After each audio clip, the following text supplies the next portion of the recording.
ನಮ್ಮ ಅಣ್ಣ ಹೆಂಗ್ ಮಾಡಿದಾನೆ ಅಂತ ಅಂದ್ರೆ ಯೂಸ್ ಮಾಡ್ಕೊಳೋದಕ್ಕೋಸ್ಕರ ನಿಮ್ಮನ್ನ ಲವ್ ಮಾಡಿದ್ದಾನೆ. ಅದನ್ನೇ ನಾನು ಹೇಳ್ತಿರೋದು ಅಷ್ಟೇನೆ.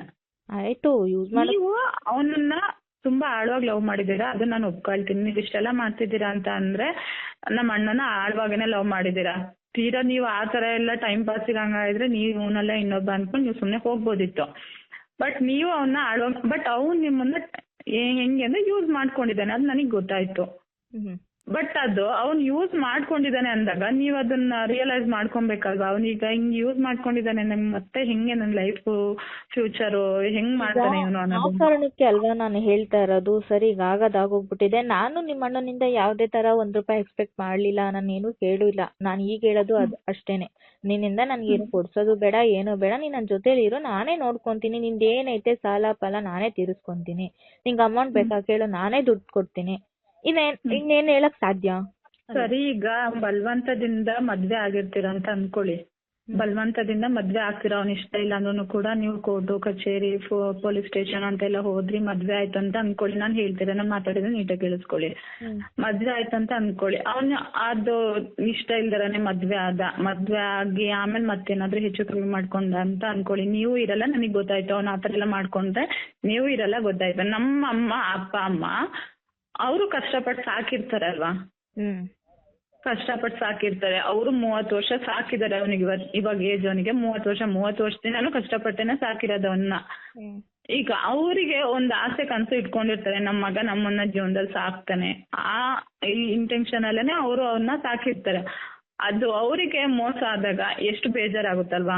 ಅಪ್ಪ ಅಮ್ಮ ಅಷ್ಟು ಸಾಕಿ ಕಷ್ಟಪಟ್ಟು. ಅಲ್ಲ, ನಾನು ಯಾವತ್ತೂ ಅಪ್ಪ ಅಮ್ಮನ ನೋಡ್ಕೊಂಬೇಡ, ಅಪ್ಪ ಅಮ್ಮನ್ ಬಿಟ್ಟ ನೋಡ್ಕೊಂಬೇಡ ಅಂತ ಅನ್ನಲ್ಲ, ಗೊತ್ತಾಯ್ತು ನನಗೆ. ನೀವೇನಾದ್ರೂ ಮದ್ವೆ ಆದ್ರಿ ಅಂತಂದ್ರೆ ಆಗ ನಮ್ಮ ಅಣ್ಣ ಏನಾದ್ರೂ ಹೆಚ್ಚು ಕಮ್ಮಿ ಮಾಡ್ಕೊಂಡ ಅವಾಗ ಆ ಮಗ ಇಲ್ದಿರೋದು ಯಾರಿಗೆ ಹೇಳಿ? ಮಗ ಇಲ್ದಂಗ ಯಾಕೆ ಹೆಚ್ಚು ಕಮ್ಮಿ ಮಾಡ್ಕೋಬೇಕು? ಈಗ ನಾನಲ್ದಲೇ ಇದ್ರು, ನಾನು ಇಲ್ಲ ಅಂದಿದ್ರು ಅವ್ರ ಲೈಫಲ್ಲಿ ಬೇರೆಯವ್ರನ್ನ ಮದ್ವೆ ಆಗ್ತಿದ್ರು ತಾನೆ. ಮದ್ವೆ ಆಗ್ತಿದ್ನ ಬಿಟ್ನ ಗೊತ್ತಿಲ್ಲ, ನಂಗೆ ಈ ವಿಷಯ ಎಲ್ಲ ಗೊತ್ತಾಗಿದೆ. ನಾನ್ ಮಾತ್ರ ಯಾವ್ದೇ ಕಾರಣಕ್ಕೂ ಬೇರೆ ಹುಡುಗಿನ ಮದ್ವೆ ಆಗ್ಬಿಟ್ಟಿಲ್ಲ. ಯಾಕೆಂದ್ರೆ ಇವ್ನು ಈ ತರ ಲೋಫರ್ ಕೆಲಸ ಕಲ್ತಿದ್ದಾನೆ ಅನ್ನೋದು ನನಗೆ ನಿಜವಾಗ್ಲೂ ಹೇಳ್ತೀನಲ್ಲ, ನಂಗೆ ದೇವ್ರಾಣೆಗಳು ಅವ್ನು ಈ ತರ ಎಲ್ಲ ಬುದ್ಧಿ ಕಲ್ತಿದ್ದಾನೆ ಅನ್ನೋದು ಗೊತ್ತಾಗಿದ್ದು ನೀವು ನನಗೆ ಫೋನ್ ಮಾಡಿದ್ಮೇಲೆ, ಮೆಸೇಜ್ ಮಾಡಿದ್ಮೇಲೆ ನನಗೆ ಗೊತ್ತಾಗಿದ್ದು. ಅಲ್ಲಿವರೆಗೂ ನಮ್ಮ ಅಣ್ಣನ ಬುದ್ಧಿ ನನಗೆ ಗೊತ್ತೇ ಇರಲಿಲ್ಲ. ನಮ್ಮ ಅಣ್ಣ ಎಷ್ಟು ಬೇರೆಯವ್ರಿಗೆ ಹೋಲ್ಸ್ಕೊಂಡು ನಾನು ಮಾತಾಡ್ತಿದ್ದೆ ಬಿಟ್ರೆ, ನಮ್ಮ ಅಣ್ಣ ಎಷ್ಟು ಒಳ್ಳೆಯವನು ಅಂತ ಅನ್ಕೊಂಡು ನಾನೇ ನಮ್ಮ ಅಣ್ಣನ ಹತ್ರ ಮಾತಾಡ್ತಿದ್ದೆ. ಅವ್ನು ನಮಗೆ ಒಳ್ಳೇದ್ ಮಾಡ್ಲಿಲ್ಲ ಅಂದ್ರೂ ಪರವಾಗಿಲ್ಲ, ನಮ್ಮ ಮನೇಲಿ ಅವ್ನು ಏನು ಮಾಡಿಲ್ಲ ಇವತ್ತಿನವರೆಗೂ. ಬಟ್ ಬೇರೆ ಹ್ಯಾಬಿಟ್ ಯಾವ ತರನು ಇಲ್ಲಲ್ಲ ಅಂತ ಎಷ್ಟು ಹೋಗಿ ಕಾಣ್ತಿದೆ. ಬಟ್ ಈ ತರ ಎಲ್ಲ ಗೊತ್ತಾದ್ಮೇಲೆ ನಮ್ಮ ಅಣ್ಣನ ಮೇಲೆ ನನಗೆ ಒಂಥರ ಅಸಹ್ಯ ಬಂದಿದೆ. ನಾನು ಅವನಿಗೆ ಫೋನು ಮಾಡಲ್ಲ, ಮೆಸೇಜು ಮಾಡಲ್ಲ, ಏನು ಮಾಡಲ್ಲ. ಅವನೇ ನನ್ನ ಮಗಳನ್ನ ಮಾತಾಡ್ಸೋದಕ್ಕೆ ಫೋನ್ ಮಾಡ್ತಾನೆ ಬಿಟ್ಟು ನಾನು ಇವತ್ತಿನವರೆಗೂ ನಾನು ಅವನಿಗೆ ಫೋನ್ ಮಾಡಿಲ್ಲ. ಅಷ್ಟು ಬೇಜಾರು ಮಾಡಿದ್ದಾನೆ ಅವನು. ನಮ್ಮ ಅಪ್ಪ ಅಮ್ಮ ಅವ್ರು ಹೇಳ್ತಾರೆ, ಅವನೇನಾದ್ರೂ ಹೆಚ್ಚು ಕಮ್ಮಿ ಮಾಡ್ಕೊಂಡ್ರೆ ನಾನು ಇರಲ್ಲ, ಸತ್ತೋಗ್ತೀನಿ ಅಂತ ಹೇಳ್ತಾರೆ. ನನಗೊಂದು ತವ್ರು ಅನ್ನೋದು ಬೇಕಲ್ವಾ? ಅದು ನೀನ್ ಯಾಕೆ ಅರ್ಥ ಮಾಡ್ಕೊಂತಿಲ್ಲ? ಅವ್ರೆಲ್ಲರೂ ಸತ್ತೋಗ್ರಿ, ನಾನು ಎಲ್ಲಿಗೆ ಹೋಗ್ಲಿ, ನಾನು ಹೆಂಗ್ ಮಾಡ್ಲಿ? ಈಗ ನೀನು ಒಂದು ಹೆಣ್ಣಾಗಿ ನನ್ಗೆ ಹೇಳ್ತಿರೋದು, ನಿನಗೆ ಎಷ್ಟು ತವ್ರು ಇಂಪಾರ್ಟೆಂಟ್ ಆಗಿರುತ್ತೆ, ಅದೇ ತರ ನಮಗೂ ಅಲ್ವಾ? ಅಟ್ಲೀಸ್ಟ್ ಅಪ್ಪ ಅಮ್ಮ ಇದಾರಂತನಾದ್ರೂ ಹೋಗಿ ಬರ್ತೀವಲ್ವಾ ನಾವು. ಅವನಾದ್ರು ಹೆಚ್ಚು ಕಮ್ಮಿ ಮಾಡ್ಕೊಂಡು ಅಪ್ಪ ಅಮ್ಮ ನಾನು ಇರಲ್ಲ ಅಂತಾರೆ. ನಾನೇನ್ ಮಾಡಿಲ್ಲ, ಅವ್ರು ಎಲ್ಲಾದ್ರೂ ಮತ್ತೆ ನಾನು ಯಾರಿಗೆ ತಪ್ಪು ಮಾಡಿದ್ದೆ? ದಿವ್ಯಾ, ನೀನ್ ಬೇರೆ ಅಲ್ಲ, ನಾನ್ ಬೇರೆ ಅಲ್ಲ. ಈಗ ನಾನು ಕಷ್ಟಪಟ್ಟೆ ಅನ್ಭವಿಸಿರೋದು. ನಮ್ಮ ಅಪ್ಪ ಅಮ್ಮನೂ ನಾವಿಲ್ಲ ಅಂದ್ರೆ ಒಂದ್ ನಿಮಿಷ ಕೇಳು. ಈಗ ನಿನಗೆ ಕಷ್ಟ ಆಗಿದೆ, ನಿನಗೆ ಅಲ್ಲಿ ಹಿಂಸೆ ಕೊಡ್ತಿದ್ದಾರೆ ಅಂತ ಹೇಳ್ಬಿಟ್ಟು ನೀನ್ ತವ್ರ ಮನೆಗ್ ಬಂದೆ ಅಲ್ವಾ? ಅದೇ ತರ ನನಗೂ ಒಂದ್ ತವ್ರು ಬೇಕಲ್ವಾ?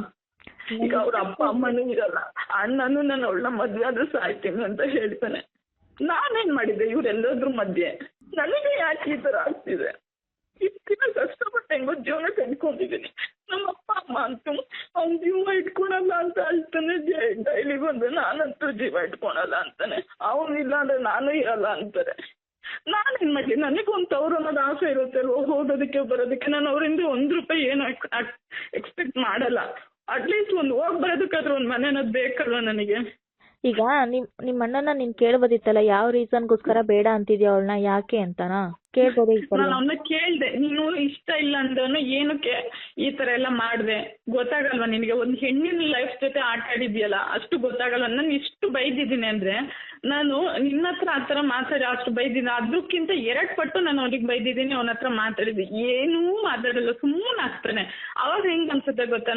ಇವನು ಬರೀ ಯೂಸ್ ಮಾಡ್ಕೊಳಕ್ಕೋಸ್ಕರ ಈ ತರ ಮಾಡ್ಕೊಂಡಿದ್ದಾನೆ. ಇವ್ನಿಗೆ ಮದ್ವೆ ಆಗ ಏನ್ ಗೊತ್ತಾ, ನಾನ್ ಹೇಳೋದಾದ್ರೂ ಅಷ್ಟೇನೆ, ಈಗ ನೆಕ್ಸ್ಟ್ ಬೇರೆ ನಿಮ್ಮನ್ನಲ್ದರೇನೆ ಬೇರೆ ಯಾರನ್ನೇ ಮದ್ವೆ ಆದ್ರೂ ಕೂಡ ಅವ್ನ ಹೆಂಡ್ತಿನ ನಿಜವಾಗ್ಲೂ ಸಾಕಲ್ಲ. ಈಗ ನೀವ್ ಹೇಳ್ತೀರ ನಾನೇ ಸಾಕುತ್ನಿ ಅದು ಅಂತ, ಬಟ್ ಈಗಿನ ಜನರೇಷನ್ ಅಲ್ಲೇ ಅದು ಮಾತಿಗೆ ಹೇಳಕ್ ಅಷ್ಟೇನೆ. ಈಗ ನಾವ್ ಇಲ್ಲಿ ಹೇಳೋದು ಇವ್ರು ಗೌರ್ಮೆಂಟ್ ಜಾಬ್ ಆಗಿ ಕೆಲಸ ಮಾಡಿನೇ ಮನೆಗಳನ್ನ ಸಾಕಕ್ ಎಷ್ಟು ಕಷ್ಟ ಆಗ್ತಿದೆ ಅಂತ ಗೊತ್ತು. ಅವನು ಎಷ್ಟು ಮನೇಲಿ ಇವತ್ತಿನವರೆಗೂ 1 ರೂಪಾಯಿನೂ ಕೊಟ್ಟಿಲ್ಲ. ಅವತ್ತಿಂದ ಕುಡ್ದು ಬೆಳಗ್ಗೆನೆ ಕುಡಿತಾನೆ, ಮಧ್ಯಾಹ್ನನೇ ಕುಡಿತಾನೆ. ಅವ್ನ್ ಕೆಲಸ ಮಾಡಿರೋ ದುಡ್ಡು ಸಾಕಾಗ್ದಲೇನೆ ಬೇರೆಯವ್ರ ಹತ್ರ ಎಲ್ಲ 200 ರೂಪಾಯಿ ಕೊಡು, 100 ರೂಪಾಯಿ ಕೊಡು, 300 ರೂಪಾಯಿ ಕೊಡು ಅಂತ ಕೇಳ್ತಾನೆ. ನಿಮ್ಮ ಅಣ್ಣ ಈ ತರ ಎಲ್ಲ ನನಗೆ ಕಾಲ್ ಮಾಡ್ತಿದ್ದಾರೆ 200 ರೂಪಾಯಿ 300 ರೂಪಾಯಿ ಕೊಡು ಅಂತೆಲ್ಲ ನನಗೆ ಎಷ್ಟು ಬೇಜಾರಾಗುತ್ತೆ. ನಮ್ಮ ಅಣ್ಣ ಈ ತರ ಆದ್ನಲ್ಲ ಅಂತ. ನಾನೇನು ಅವ್ಳಿಗೆ ಕುಡಿ ಅಂತಾನು ಹೇಳಿರ್ಲಿಲ್ಲ ದಿವ್ಯಾ. ಏನು ಕುಡಿತೀಯಾ, ನಿಂದೇನ್ ಪ್ರಾಬ್ಲಮ್ಮು? ನಾನ್ ಮುಂಚೆನೂ ಕೇಳಿದೀನಿ, ಈಗ್ಲೂ ಕೇಳ್ತೀನಿ. ನಾನ್ ಯಾವತ್ತೂ ಕುಡಿ ಅಂತ ಹೇಳೇ ಇಲ್ಲ. ಅದ್ರಲ್ಲೂ ಅಂತ ಹೇಳಿದ, ಬಟ್ ಅವ್ನು ಇದನ್ನೆಲ್ಲ ಮನ್ಸಿಗೆ ಹಾಕೊಂಡು ನಮ್ಮ ಅಪ್ಪ ಅಮ್ಮ ಈ ತರ ಅಂತಾರನೆ, ಈ ತರ ಆದ್ರ ನಮ್ಮ ಅಪ್ಪ ಅಮ್ಮನ್ ಮರ್ಯಾದೆ ಹಾಳು ಮಾಡಿದ್ನಲ್ಲ, ಒಂಥರ ಟೆನ್ಷನ್. ಈಗ ಏನ ಬೆಳಗ್ಗೆನ ಕುಡಿತಾನೆ, ಮಧ್ಯಾಹ್ನನೇ ಕುಡಿತಾನೆ, ಇಲ್ಲಿಗೆ ಬಾರ ಅಂದ್ರೂ ಬರಲ್ಲ. ಸರಿ, ನಮ್ಮನವ್ರ ಹತ್ರ ಒಂದಿನ ಫೋನಲ್ಲಿ ಮಾತಾಡಿಲ್ಲ. ಡೈಲಿ ಫೋನ್ ಮಾಡಿ ಮಾತಾಡೋನು, ಇವತ್ತಿನವರೆಗೂ ಒಂದಿನ ಮಾತಾಡಿಲ್ಲ ಅವನು. ಏನಂತಾರೆ ಏನೋ ಅನ್ಕೊಂಡು. ಇಲ್ಲ, ನಾನೇನು ಅಪ್ಪ ಅಮ್ಮ ಮರ್ಯಾದೆ ಕಳಿಯಕ್ಕೆ ನಾನೇನ್ ಬಂದಿರ್ಲಿಲ್ಲ. ಅದು ಅವ್ರೇ ಮಾಡ್ಕೊಂಡಿತ್ತು. ನಾನು ಹೇಳ್ತಿಲ್ಲ, ಅವನು ಮರ್ಯಾದೆ ಹಾಳು ಮಾಡೋ ಕೆಲಸ ಮಾಡ್ಕೊಂಡಿರೋದು ಅವನು. ನಾನು ಅವನಿಗೆ ಬೈತಿರೋದು.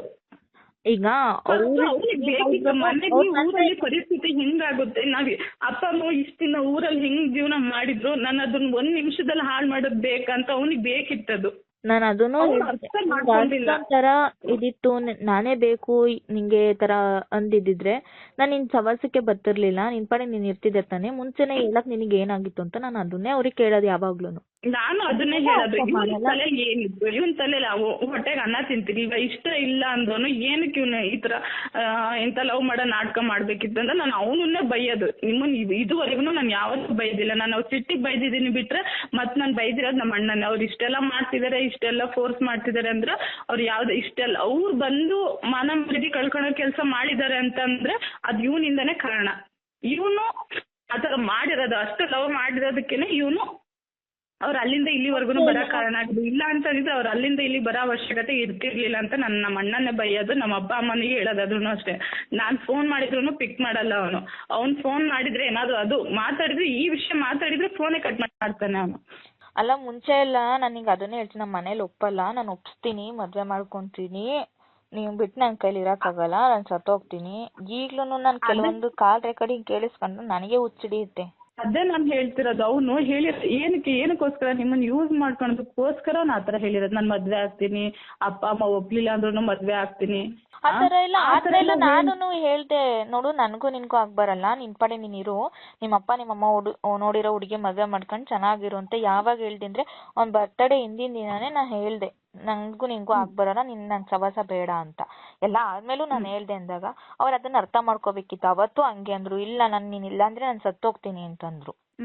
ಅದೇ ನಾನು ಹೇಳ್ತಿಲ್ವ, ಅವನು ಯೂಸ್ ಮಾಡ್ಕೊಳೋದಕ್ಕೋಸ್ಕರ ಅವ್ನು ಆತರ ಎಲ್ಲ ಮಾತಾಡಿರೋದು. ಈ ತರ ಎಲ್ಲ ಹೇಳಿದ್ರೆ ಹೆಣ್ಮಕ್ಳು ನಂಬ್ತಾರೆ. ಇವಾಗಿನ ಜನರೇಷನ್ ಗಂಡ್ ಮಕ್ಳು ಹೇಳೋದ್ ಹಂಗೇನೆ. ಎಲ್ಲ ಏನಂದ್ರೆ ಸೆಂಟಿಮೆಂಟ್ ಫುಲ್ ಮಾಡ್ತಾರೆ. ಇವನು ಅದೇ ತರ ಫುಲ್ ಮಾಡಿರೋದು. ನನಗೆ ನಿಜವಾಗ್ಲೂ ಈ ತರ ಎಲ್ಲ ಆಗಿದಾನ ನನಗೆ ನಿಜವಾಗ್ಲೂ ಗೊತ್ತಿಲ್ಲ. ನಾನು ಅವನಿಗೆ ಈ ತರ ಎಲ್ಲ ಮೋಸ ಮಾಡ್ತಾನೆ ಅಂತ ಗೊತ್ತಾಗಿದೆ. ನನ್ಗೆ ಏನು ಗೊತ್ತಾ, ನಮ್ಮ ಮನೇಲಿ ಅವ್ನಿಗೆ ಮದುವೆ ಮಾಡ್ತೀವಿ ಅಂತ ನಾವು ಯಾವತ್ತೂ ಅನ್ಕೊಂಡೇ ಇಲ್ಲ. ಯಾಕೆ ಅಂದ್ರೆ ಅವನಿಗೆ ಅವ್ನ ಕಾಲ ಮೇಲೆ ನಿನ್ಕನ್ನ ಜವಾಬ್ದಾರಿ ಏನು ಅನ್ನೋದೇ ಗೊತ್ತಿಲ್ಲ. ಹಂಗಂದಾಗ ಒಂದ್ ಹೆಣ್ಮಕ್ಳನ್ನ ತಗೊಬಂದು ಕರ್ಕೊಂಡ್ ಬಂದು ಅವ್ರಿಗೂ ಆಸೆ ಕಲ್ಪಿ ಇಟ್ಕೊಂಡೇ ಮದ್ವೆ ಆಗಿರ್ತಾರೆ ಅಲ್ವಾ. ಸೊ ಆ ಇಂಟೆನ್ಷನ್ ಇದೆ ನಾವು ಅಮ್ಮ ಅವನು ಮನೇಲೆಲ್ಲ ನೋಡ್ಕೊಂಡು ಮನೆ ಪರಿಸ್ಥಿತಿ ಅರ್ಥ ಮಾಡ್ಕೊಂಡು ಮದ್ವೆ ಆಗೋದಾದ್ರೆ ಆಗ್ಲಿ. ನಾನಂತೂ ನಮ್ಮ ಮನೇಲಂತೂ ಮದ್ವೆ ಮಾಡೋದ್ ಬೇಡಮ್ಮ. ಅವನಿಗೆ ಒಂದ್ ಚೂರ ಜವಾಬ್ದಾರಿನೇ ಇಲ್ಲ ಅಂತಾನೆ ನನ್ ಮನೇಲಿ ಅಪ್ಪ ಅಮ್ಮನಿಗಾದ್ರೂ ಆಗ್ಲಿ ಹೇಳ್ತಿದ್ದು. ಅವನೇ ಮದ್ವೆ ಆಗ್ತೀನಿ ಅಂದ್ರೂ ನಾವು ಅವ್ನ ಮದ್ವೆ ಮಾಡಕ್ ಬಿಡೋದು. ಯಾಕೆ ಅಂತಂದ್ರೆ ಹೆಣ್ಮಕ್ಳು ಲೈಫ್ ಹಾಳು ಮಾಡೋದು. ಯಾಕೆಂದ್ರೆ ನಾನು ಒಂದ್ ಹೆಣ್ಣಾಗಿನೇ ಹೇಳ್ತಿರೋದು. ನನ್ ಮದ್ವೆ ಮಾಡ್ಕೊಳ್ಳಲ್ಲ, ಒಳ್ಳೇದಲ್ಲ ಅದು. ಮದ್ವೆ ಮಾಡ್ಕೊಳ್ಳಲ್ಲ ಒಳ್ಳೇದಲ್ಲ ಅನ್ನೋದಕ್ಕಿಂತನೂ ಅವ್ರು ಬದುಕಿರೋದೇ ವೇಸ್ಟ್ ನನ್ ಪ್ರಕಾರ. ಹೆಣ್ಮಕ್ಳು ಕಣ್ಣೀರ್ ಹಾಕಿಸ್ದವ್ರು. ಮದ್ವೆ ಮಾಡ್ಕೊಳಲ್ಲ ನಾ ನಾನು ಆ ಅಂದ್ರು. ಇಂಟೆನ್ಷನ್ ಅಲ್ಲಿ ಹೇಳ್ತಿರೋದು ಅವನಿಗೆ. ಸರಿ ಅದಕ್ಕೆ ನಾನಂದೆ ಸರಿ ನಿಮ್ ಮನೆನಾದ್ರು ಅದ್ರೂನು ನೋಡ್ ಮದ್ವೆ ಮಾಡೇ ಮಾಡ್ತಾರೆ ನಿನ್ಗೆ ಹಂಗೆ ಈ ಯಾರು ತರ ಎಲ್ಲ ಸುಮ್ನೆ ಈ ತರ ಎಲ್ಲ ಮಾಡಿದಾನೆ ಈ ತರ ಎಲ್ಲ ಮಾಡ್ತಾನೆ ಅಂತ ನಾನು ಯಾವತ್ತಿಗೂ ಅನ್ಕೊಂಡಿರ್ಲಿಲ್ಲ. ಒಂದ್ ಲೈಫ್ ಒಂದ್ ಹೆಣ್ಮಗ್ಳು ಲೈಫ್ ಅಲ್ಲಿ ಆಟ ಆಡ್ತಾನೆ ಅಂತ ನಂಗೆ ನಿಜವಾಗ್ಲೂ ಗೊತ್ತಿರ್ಲಿಲ್ಲ. ಮನೆ ಜವಾಬ್ದಾರಿ ತಗೊಳಲ್ಲ ಅಂತ ಗೊತ್ತಿತ್ತು, ಬಿಟ್ರೆ ನಾನು ಈ ತರ ಆಟ ಆಡ್ತಾನೆ ಅನ್ನೋ ನನ್ಗೆ ಯಾವತ್ತಿಗೂ ಗೊತ್ತಿರ್ಲಿಲ್ಲ. ನಮ್ಮ ಅಪ್ಪ ಅಮ್ಮ ಇವತ್ತಿಗೂ ಹೇಳ್ತಿದ್ದೀನಿ ಈ ತರ ಎಲ್ಲ ಮಾಡ್ತಾನೆ ಅವನು ಅಂತಂತ ಗೊತ್ತಿದ್ರೆ ನಾನು ಹುಟ್ಟಿದ ತಕ್ಷಣನೇ ಸಾಯಿಸ್ತಿದ್ದೆ ಅವನ್ನ ಅಂತ ಹೇಳ್ತಿದ್ರು. ಪ್ರತಿದಿನ ಅಪ್ಪ ಅಮ್ಮ ಫೋನ್ ಮಾಡ್ಕೊಂಡು ಕಣ್ಣೀರ್ ಹಾಕ್ಸ್ತಾರೆ. ಈ ತರ ಎಲ್ಲ ಮಾಡ್ತಾನೆ ಅಂತ ನನಗೆ ಗೊತ್ತಿರ್ಲಿಲ್ಲ ಅವನು ಅಂತ. ಅದೇ ಇಷ್ಟ ಇಲ್ಲ ಅಂತಂದ್ಮೇಲೆ ಯಾಕೆ ಲವ್ ಮಾಡ್ಬೇಕಿತ್ತು, ಯಾಕೆ ಮಾತಾಡ್ಬೇಕಿತ್ತು, ಯಾಕೆ ಹೋಗ್ಬೇಕಿತ್ತು, ಯಾಕೆ ಬರ್ಬೇಕಿತ್ತು ಇವನು?